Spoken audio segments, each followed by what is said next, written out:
Saudara-saudariku yang terkasih, damai sejahtera bagimu semua. Tidak ada hal yang lebih menggembirakan kecuali bisa berjumpa dengan saudara-saudari dalam keadaan penuh dengan berkat Tuhan. Di waktu sehat maupun sakit, kita semua tetap membutuhkan berkat dari Tuhan. Saudara-saudariku, kembali kita hari ini akan mendengarkan dan merenungkan sabda Tuhan setiap hari, agar kita paling tidak memiliki inspirasi untuk hidup kita pada hari ini ataupun juga hidup kita seterusnya. Mari bersama-sama dengan hati yang tulus, hati yang jujur, hati yang penuh dengan kerendahan dan terbuka pada sapaan sabda Allah, kita menyiapkan diri agar kita bisa untuk mendengar sabda Tuhan dan merenungkannya.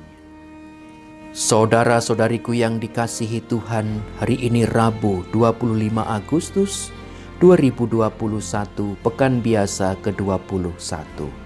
Kita akan mendengarkan Injil Suci menurut Matius bab 23 ayat 27 sampai dengan 32. Pada waktu itu Yesus bersabda, "Celakalah kalian, hai ahli-ahli Taurat dan orang-orang Farisi, hai kalian orang-orang munafik, sebab kalian itu seperti kuburan yang dilapur putih.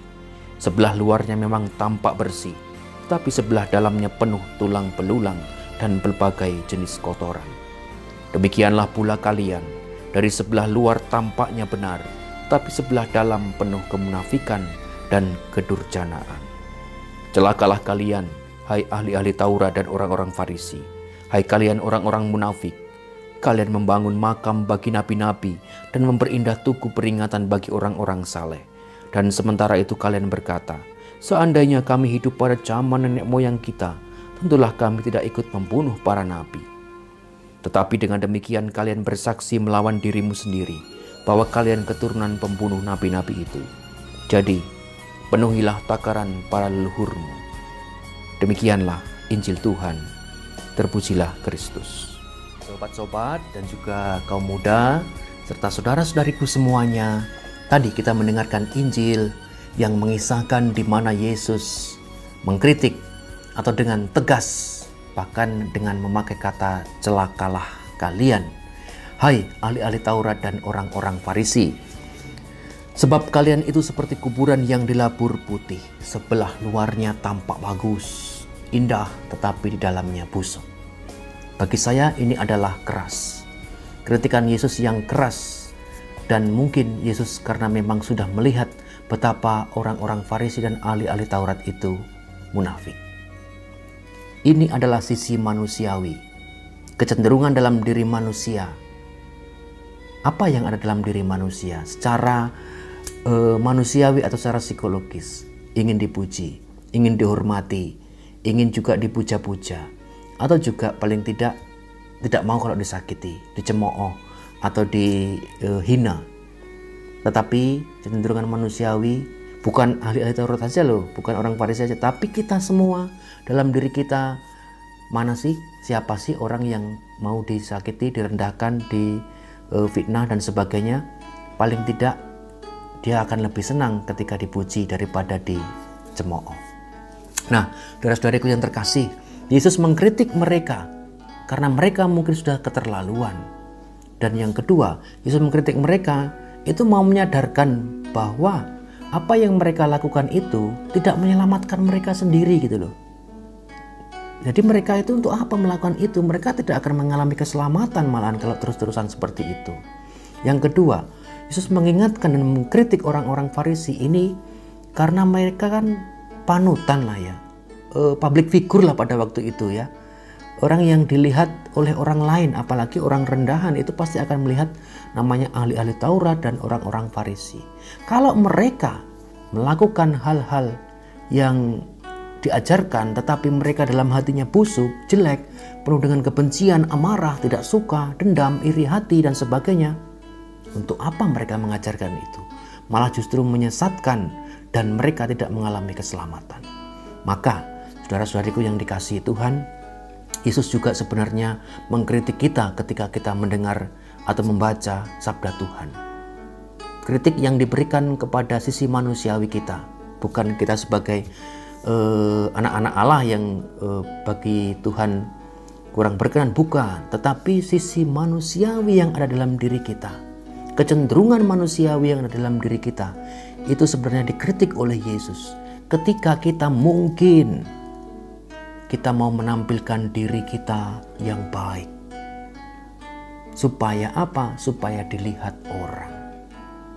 Supaya kita tampaknya luar biasa.